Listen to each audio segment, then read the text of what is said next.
I am going to give you the main takeaway first, which is from yesterday's devotional. Now, this is not the devotional here. This is the talk that Elder Lawrence gave last October, and he referred to it yesterday in his address. And basically what I heard him say, I don't know if the rest of you heard this, but I heard him say that in October conference, he invited all of us to evaluate ourselves, more like God does, by inviting God to not only evaluate us at the final judgment, but now, and to reveal to us his revelations in terms of answering the self-evaluation question, what lack I yet?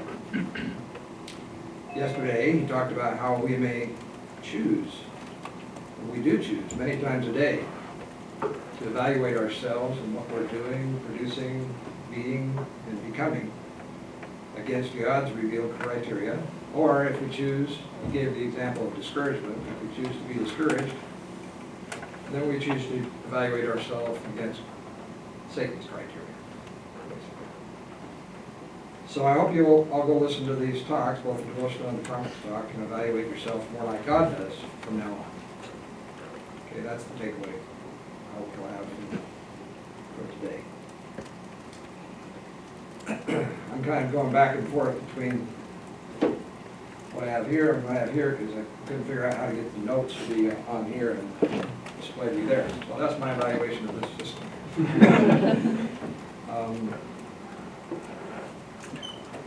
So, when I was first here at BYU, I went and started observing in my children's classes, just because I really wanted to know what they were doing all day and how they thought about the day, but they never would tell me anything except good. So I sat in quite a few elementary school classes long before Greg was born. So I didn't impose that on him. I just made him take my classes here. But one of the experiences I had was I went and visited a 7th grade class. And I just wanted to see what goes on in 7th grade. I hadn't been there since I was in 7th grade, and I just was very interested. And I took notes, qualitative inquiry notes, like I tried to teach many of you to do. And then I shared the notes with the teacher afterward. And I was horrified, well, surprised, but she was horrified to see her words in writing. I had said something in there. Her way of doing classroom management was to kind of have a banter and a humorous comments. And one that I wrote down, that she said was, "You don't be quiet, I'm gonna rip your lips off." And when I showed her that, she was horrified that she'd actually said that. She said it several times, actually. But to me, it wasn't a bad thing. They all laughed and knew that she was kidding and all that sort of thing. But to her, it was a self-evaluation revealed by quotes. I think a lot of you have probably felt that when you've heard a recording of yourself and you say, "I hate hearing myself." Just because it sounds different than it does from inside us, I guess. Anyway, I realized during this experience that this teacher, her students, and I, in that particular situation, were all evaluating not only each other and the curriculum that was being taught and the process that was involved, but we were also evaluating ourselves in terms of our actions, our thoughts, even our identity, in terms of what others were doing and what we were doing there together.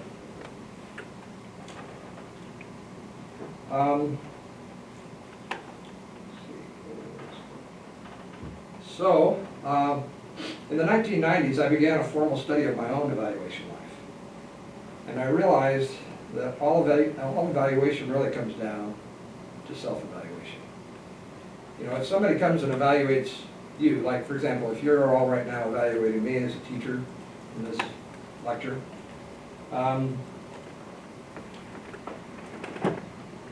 does that make any difference as to what I do next time I give a lecture, which will never happen? It's my last lecture. So do you think this would Would your evaluations make any difference to me? No. Not unless I choose to listen to what you say and evaluate myself, right? And I think this is typified really by the temple interview. The bishop asks you certain questions and basically invites you to evaluate yourself against those. And so I've begun to think that really when I am evaluating myself, what I'm doing is I'm using methods of evaluation that I've picked up from my ancestors, as well as the values that I've picked up from them. Some I picked up easily, some I never have picked up, some I hope I never will pick up. But essentially, based on our ancestors, our cultures, our lives, our families that we live with,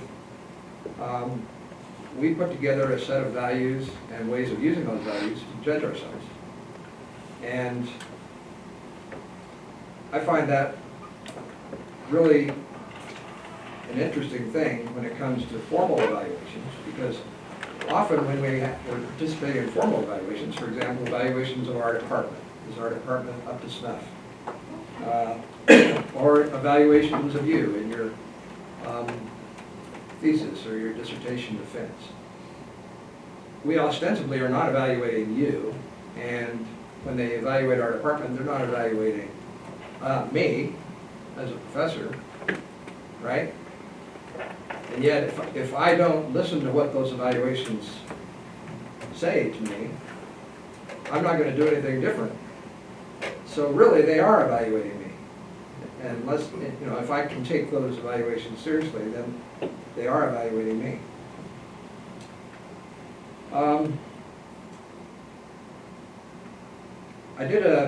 There was an interesting interpretation of my self-study that I've been doing for the last 35 plus the rest of my life years, that Sue Gong here did a few years ago. She gave it to me in 2014, but she's been working on it for a while. And she essentially went through and looked at all of the things that I had said about myself in various interviews. She interviewed me. And she put together a really fat book, which is really nice for my family history, about how I was evaluating myself and my family and a bunch of other folks. One of the entries in that history, or that set of materials that I created and I think she drew from, was an evaluation I was ostensibly doing of my son, not this one, back in 1998. And that's really when I started taking field notes on this evaluation of myself and of others and how their evaluation lives proceed. And in there, it's interesting, I go through and I talk all about the stuff I like about what he's doing, the stuff I really don't like about what he's doing. He's 16 at the time. And then I begin to realize as I'm doing that I'm really writing an evaluation about myself, evaluating him. So I think that's really what Sue is doing, because she ended up having an evaluation of herself kind of blended into her evaluation of me. And I think that's really what we often do. So this is to represent this self-evaluation. And I didn't want to keep the picture up there all day, so thanks. So from there, I've expanded my self-study by conducting interviews with other people all around the world. This really kind of began when we, as a family, went to Indonesia, which is all over here, but we were right here in Java. And we discovered that there are, as you can see by the colors here, there are lots of ethnic groups in Indonesia. They're not just Indonesians. And in fact, they created a language after, was it after World War II? I think so. Denise really learned the language. Like, she's really got skills at that. I didn't. So I turned to her as the expert on Indonesia. And I told her I was going to have her come do the lecture she didn't give to my class last year, but I won't do it. Anyway, we found out that the people who are Javanese evaluate very differently than a neighboring group called the Bataks. The Batak people, the way I heard it, I didn't ever meet anyone that I was worried about this with. They said when they make their evaluations, it's life or death. If they don't like what you're doing, they kill you. Whereas the Javanese, if they don't like what you're doing, they won't ever even tell you. They'll just hate you.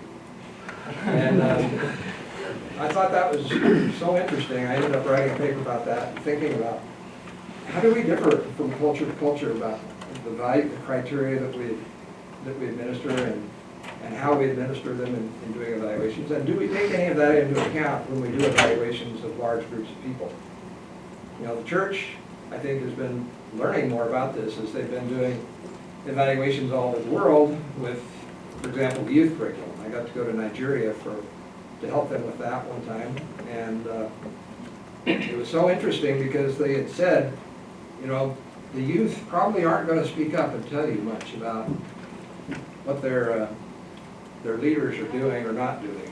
So you need to get them off in a little group by themselves and get them to talk to you about those things. Well, it turned out that I barely got into the country because I forgot to bring the right paper to show that I had the right shots. And so I was late, and so I missed my ride, and then finally when my ride got me there, these people have been waiting to be interviewed for about an hour and a half. And there wasn't any time to get off in little groups, so I just had everybody in a big circle. And to my surprise, the young people just laid into their leaders who were sitting right next to them and told them how lousy they were. I thought, whoa, they must be Bataks. So anyway, I've been able to go and do studies all over the world, basically interviewing people about how do you think about evaluation, how do you use evaluation, what does that mean to you, and that early work in the 90s basically led to some of the work that I've been doing more recently. In addition to going around the world and doing these things, I've had the opportunity to do quite a few interviews of family members and observation of family members, just to try and begin to see how they're evaluating. This is my daughter and her husband, and one of their premature twins that were born in October of 2001.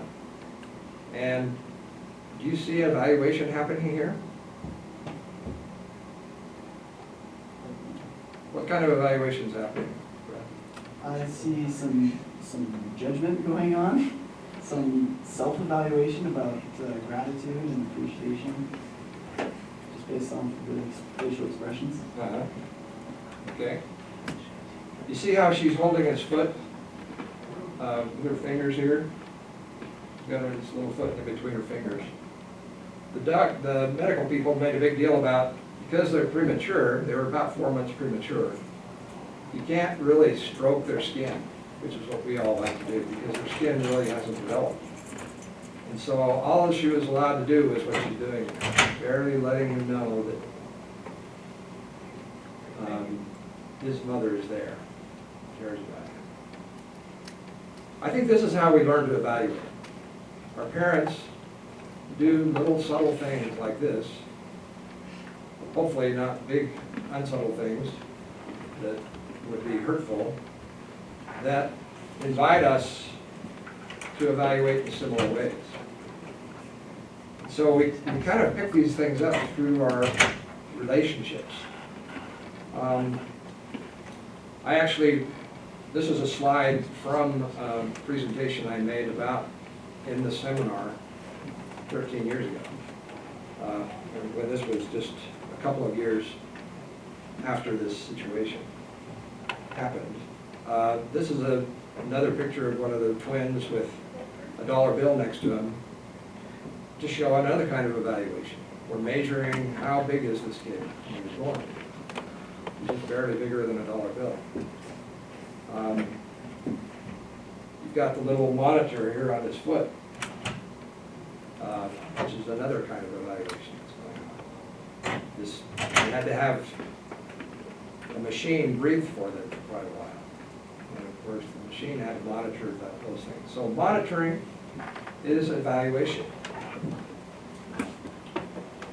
here they are for their Christmas picture that was taken after they've been in the NICU for about 2 months. And it kind of evoked for me the question of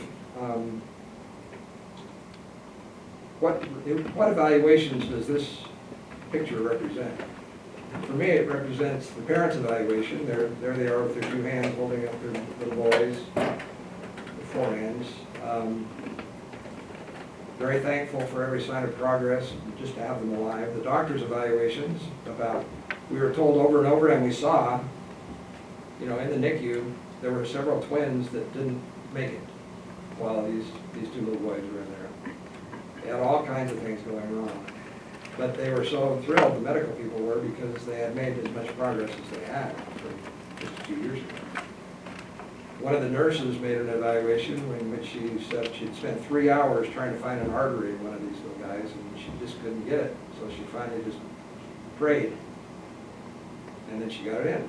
So I think that's another way of thinking about evaluations. What do we take to God? What do we invite God to weigh in on in our lives?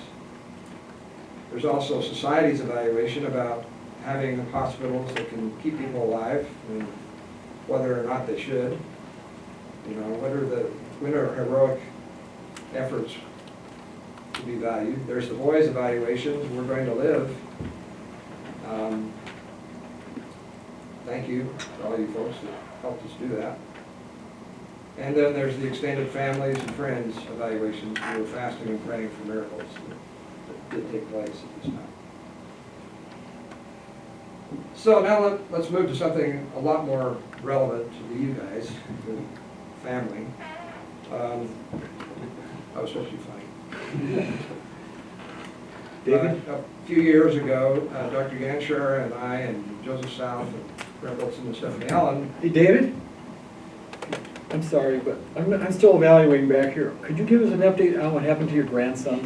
Yeah, we need a picture Oh yeah, they're of doing them great. at 16. They just got their learner's permits up in Canada, even though they're only 14.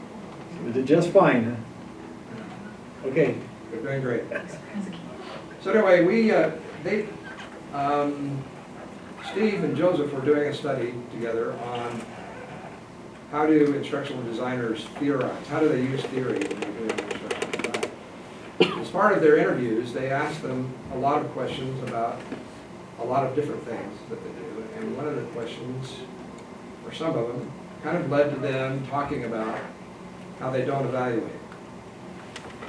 And I was fascinated by this, so I went through all their notes and did a different analysis. Some would say I imposed my biases, which is true. We all do that. Everybody that does anything is imposing their biases. So I did that. I went through and I said, what's going on here that's evaluative? And I found lots and lots of things. And you should go read this article and see some of them. But the main point is that just because we don't call what we do evaluation doesn't mean we're not doing evaluation. Do we still talk about the ADDIE model, or is that really prohibido? Andy, can I use that term? Or?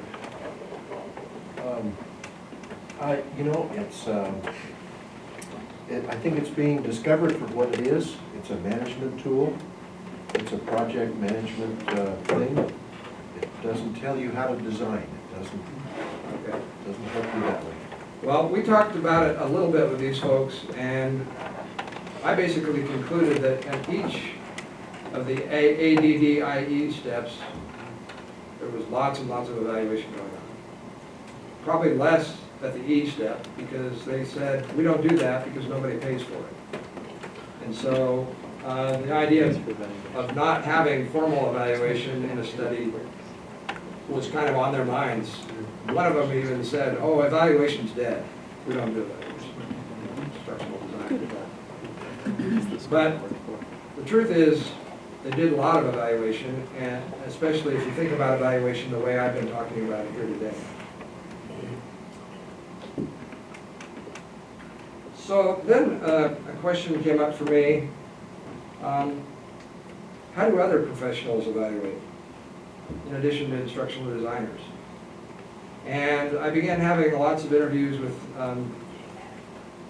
people in other disciplines, and ended up having an article published with a woman in Canada, Martha Hertu, in which she studied a bunch of professionals like firefighters and lawyers and teachers and nurses and medical people. And then she asked me if I would do some interviews of similar people in the United States, and we'd do a kind of comparison to see if the folks between these two countries had similar patterns. And we discovered that, sure enough, each discipline or each profession has their own standards and their own values that they are teaching novitiates in their fields about what is important and what should be evaluated in our discipline or in our profession. They don't necessarily always follow those, because they said if we did, for example, the medical people said if we did that, there'd be a lot of people that would die, because following the rule every time isn't always the best thing. One example was given by a what do you call them, the first responders when you have a EMT. He told about coming to a scene of an accident. His boss, his chief, had already gotten there and had said, that car that's upside down there, the girl in the back is dead, so don't bother with her. Get the one in the front out and go take care of these other people. And when he went, he just had this feeling, I better check to see if that person's really dead. And sure enough, she wasn't. So he disobeyed his rules and his boss, cut her out, and of course, saved her life.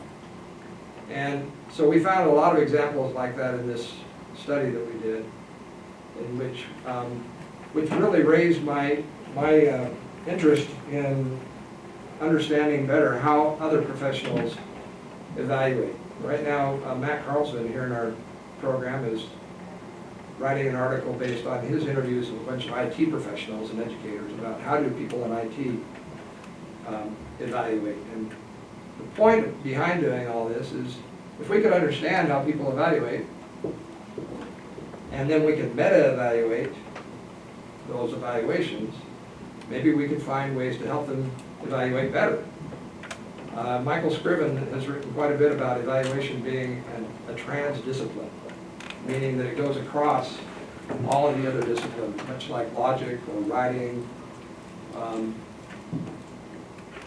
Some would say mathematics. As they go across different fields, they inform those fields. Well, the idea here is if we could explore how people are using evaluation when they don't even think they are, like the instructional designers, perhaps there would be some ways that we could enhance the teaching of evaluation to those folks so that their disciplines could improve.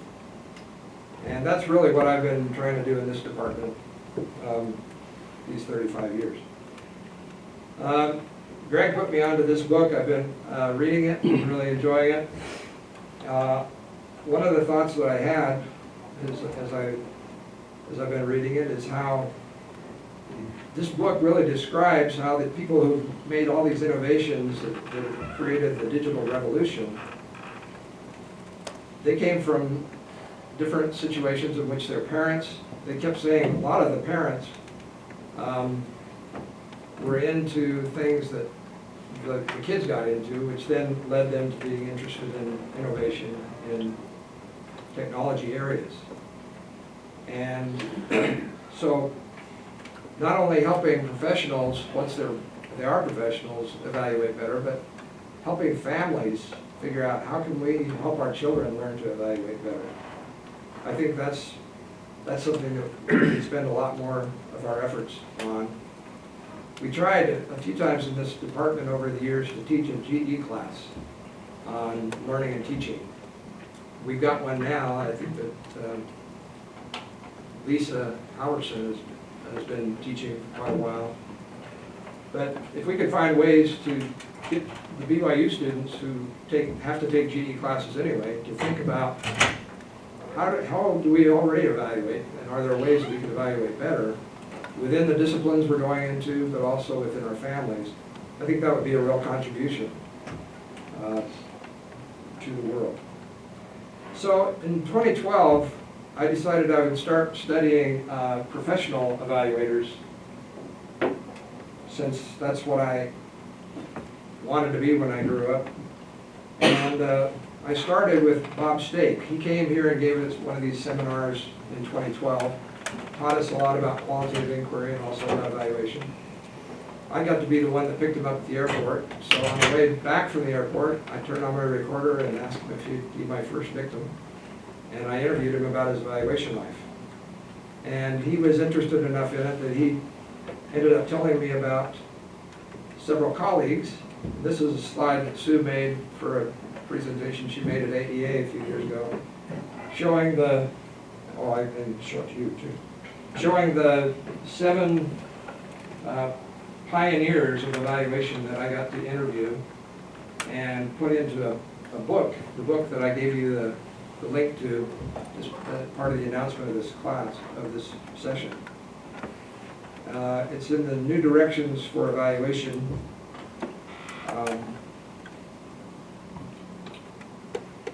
Oh, this is a series that the American Evaluation Association puts out. Anyway, this is the little draft that I gave you. And so basically what happened here is I interviewed these people. I also had them come make presentations at the American Evaluation Association meetings.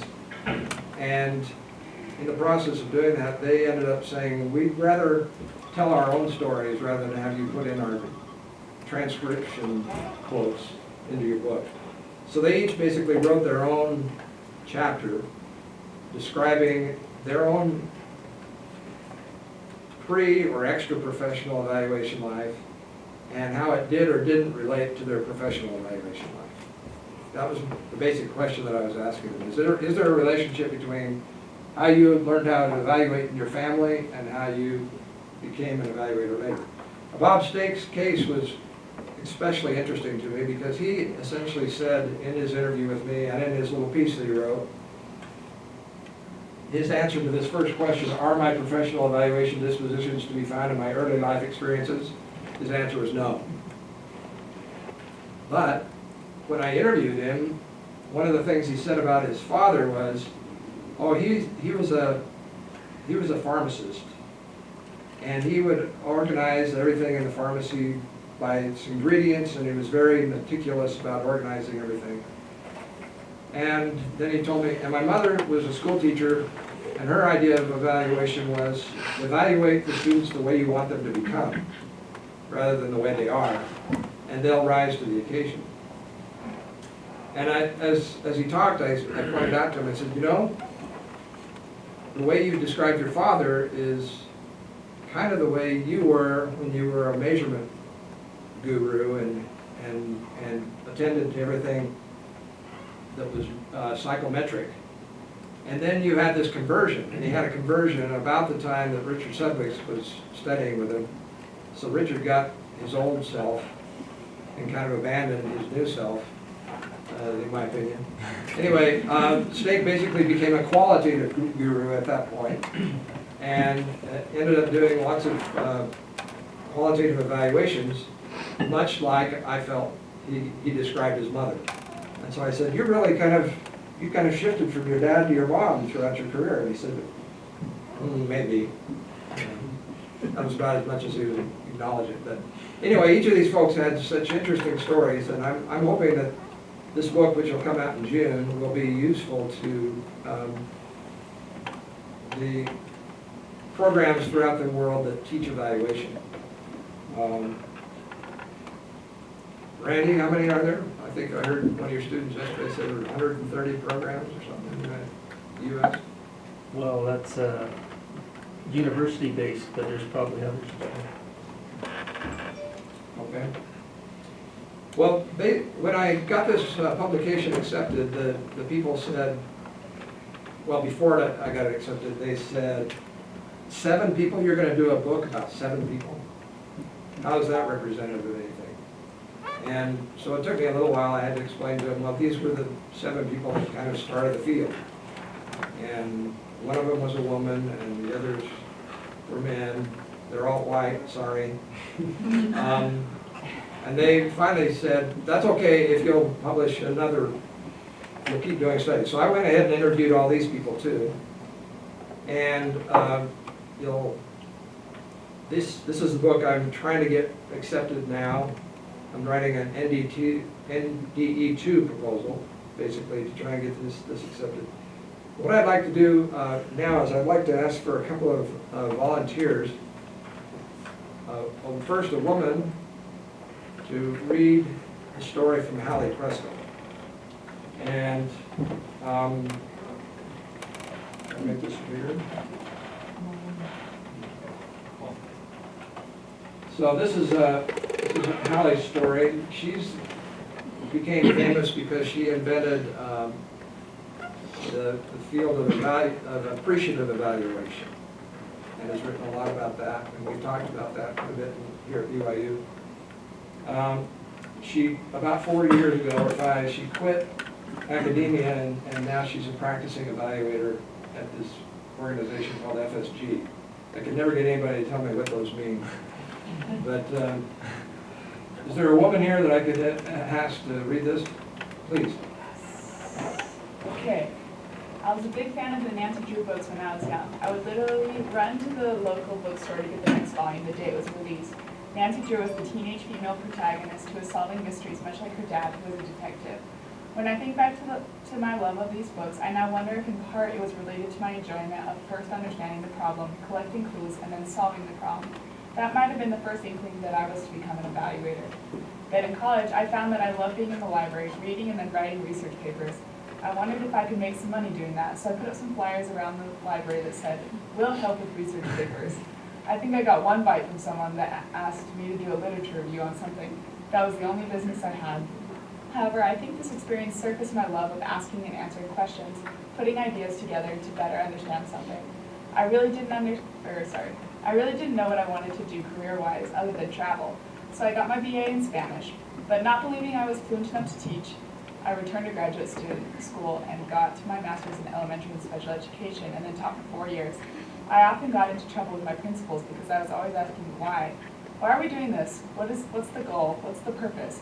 They typically responded, "Don't worry, it's not your job to ask the questions." I was very frustrated by that. I had this deep need to understand. I think that's just my temperament. I can deal with almost anything if I just understand why. I was always taking classes and was pursuing. If you need a break, just ask somebody else to take over. Oh, is everyone sick of my voice? No, it's I was great. pursuing the Certificate of Advanced Study at the University of Vermont, where I took my first evaluation course. I had no idea what it would be about, but by the second class I was in love with this thing called evaluation and knew it would be my future. That's when things crystallized and I realized that there is actually a career doing this kind of work. I took a leave of absence from teaching and did an internship at the Center for Policy Research and Evaluation. While there, I met Bob Stake, whose work resonated deeply with me. He came to UVM to consult with Bob Carlson on some evaluation projects. Soon after, Stake invited me to become a doctoral student at Illinois in evaluation. The rest is history. Popcorn, Emily. Much of my interest in evaluation has been grounded in evaluation use, rationality, and intuition. When I think of evaluation use, I often have to remember that we don't always use data for our personal decisions. And expecting our clients to use data from findings from our studies, especially in instrumental ways, is somewhat unrealistic and probably unreasonable. So I want to share an example of where I think about how my experiences as an evaluator, both professionally and personally, have intersected over the years. The most recent one had to do with purchasing a car. When presented with this opportunity, many of us start by considering the criteria that we're going to use to choose a car. We develop a list of criteria and make discernments about the level at which the car must perform against these criteria. This process involves evaluation logic, which seems quite natural. In true evaluator form, my husband and I made our list of criteria, rank ordered them in terms of importance, developed a rating schema, and then spent hours and hours and hours reading consumer reports, reviewing other website evaluations, watching online car videos, and test driving several cars to make more qualitative judgments.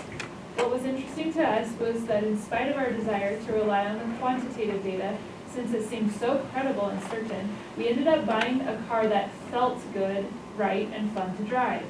What really swayed us was the more intuitive, the more qualitative, how it felt to drive this car. While the quantitative data were definitely important, they became secondary to our intuition and lived experience. I believe that evaluation is really a way of being, that we all engage in various forms of informal and formal evaluation with more or less data all the time. As evaluators, however, I think that we need to better capture and make sense of the intuitive understandings within our evaluation findings and resulting reports. I'm trained as a qualitative inquirer and very much enamored with storytelling and appreciative inquiry forms of learning. I think intuition is essentially educated hunches. It's local knowledge. And I think that today it's seriously undervalued. To me, a story counts as a credible evidence as much as 0.05 statistical result would. See, clearly as an evaluator, I believe in data and the power of data and that we should be bringing data to bear on our conversations with our clients all the time, whether it's in words or pictures or whether it's with numbers. In the end, the truth is we make up our own minds based on where we've been, who we are, and what we've done, what we think is important, and how we feel in order to keep trying to do good in the world. Thank you. Thank you both for reading that. So, keep that in mind, and also all the other stories that I've talked about today, and the ones I sent that you, and I'm sure you all read very carefully. And we'll have a man read this one from Samuel Kushner, who is an interesting guy. I've got in here his comments and additions that he made to the draft that I sent him, which was really just the thing that he had written himself a couple of years before, but he had a few things to clarify on that. And he's an interesting person, as you'll see from reading this. He grew up in England, and which of you men with a loud voice can I have read this? Please. Yeah, use your English accent. Well, I grew up in a Jewish immigrant enclave in Liverpool, culturally swaddled, chosen by default. Don't catch the number 3 bus, it goes somewhere else. School assembly was Christian worship. I sat with others in cloakrooms, waiting to be called for announcements. In walking with head down under glares of chronic incomprehension. No peers, just peerers. It's a kind of social autism. In it, but not of it. Behaviors are to be observed, analyzed by remote. I rejected co-construction because I didn't get it. Still don't. The us and the them is as taut as ever, though now the us collapses to family. It's a matter of judgment. The quality of their life cannot be as good as ours. But then we are not connected to the Christian mechanisms of reality that give the word to activity and conversation. I was raised on a diet of judgment, difference. We are different. Those things don't affect us. We can be dispassionate. So judgment reveals boundary. I learned to negotiate across the us-them divide. All immigrant groups are skilled negotiators. We all live in cases. I learned outsiderness, maturity, wrote Peter Berger, is the capacity to endure distance from the object of one's passions. This became my contemplation and my practice in evaluation. Turning an issue into a virtue, reveling in separateness, Berger was speaking of sociological maturity, mastery, professionalism as an ontological state. The observer occupies a privileged position, apart from the existential fictions of all the rest. The sociological goyim, I wrote about that. But I missed the endurance bit. It's wearing. That's tautness. I tire of evaluation. But how do you uncircumcise an evaluator? In school I learned to laugh it off. Humor was the way to mediate with peers. I clowned my way through. Clowning became a methodological principle. Reduce the threat of the evaluator, the one who sees uncomfortably through the fiction. Have a laugh. Ask the draft question. Sorry, what do you mean by classroom? So what is a symphony? They always yield more than the dreary workaday question in the proposal. You can ask it if you are ethnographically autistic, virtuously so. In Norwich, I played Lear's Fool. I played it. Doing evaluation as a matinee. Humor and triviality were my art. Entertain the powerful to co-opt them. Jews laugh at themselves with acuity. Liverpudlians disparage themselves with honesty. Liverpool Jews, born fools. Shakespeare wrote the evaluation template. It's not so foolish now. The king's ear is closed. All those people at the other end of the number three bus have been duped. Evaluation, conceived in expansive times, lies in randomized disarray. A bewildered refugee of neoliberal Bolshevism, made hapless with the wrong tools for the wrong job, conflicted in interest with little interest in conflict. All outsiders assimilated and in this together concentrated, victimized. The world has become too brusque for negotiation. There are no boundaries. We are in this together. The sweetness of argumentation is overwhelmed by the sourness of austerity, cried the fool. Okay. So you're probably scratching your head to say, what? What did he say?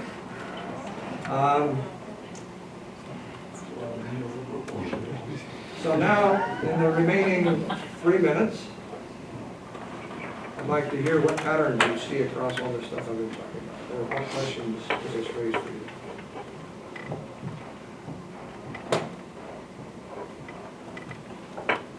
Why didn't you include that? Why did I include Saville?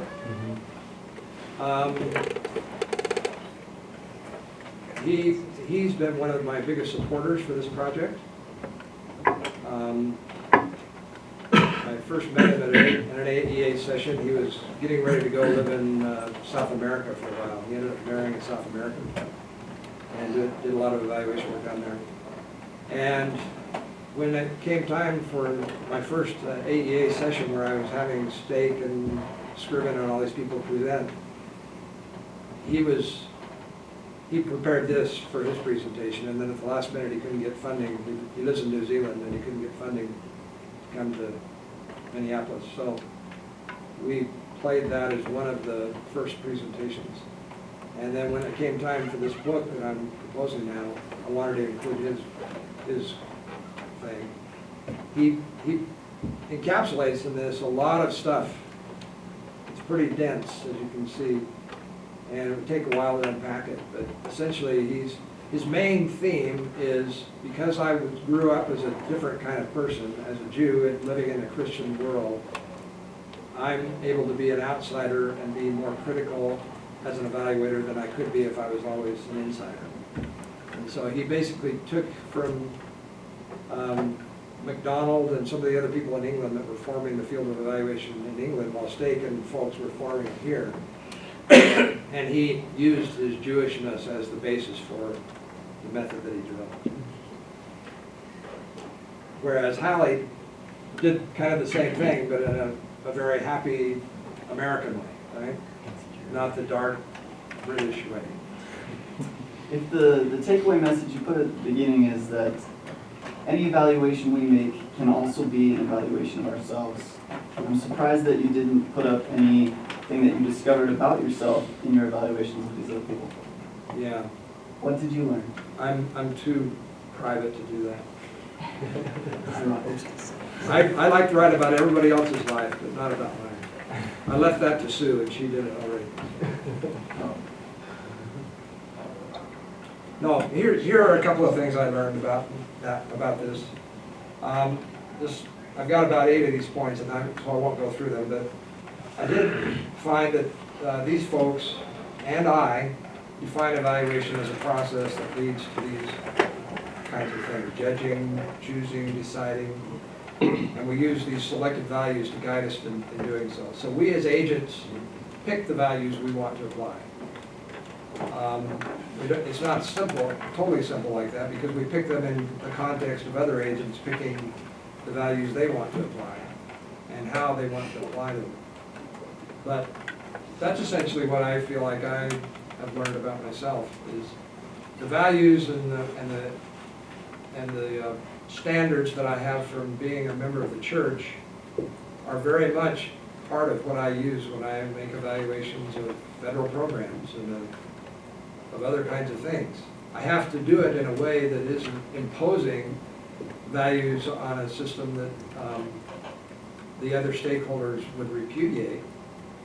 But I feel like truth is always going to stand, and so the true principles of being kind, being honest, all those kinds of things that we know we care about because of our membership in the kingdom, are things that we can apply in all the evaluations we do. If you're going to be a really good instructional designer, you need to apply the principles of the gospel that you were raised with or that you've learned about since you joined the church, or since you've learned about them if you're not a member of the church. Those are eternal principles that will always bode well in whatever evaluation situation you're in. Okay. Let's go have some soup.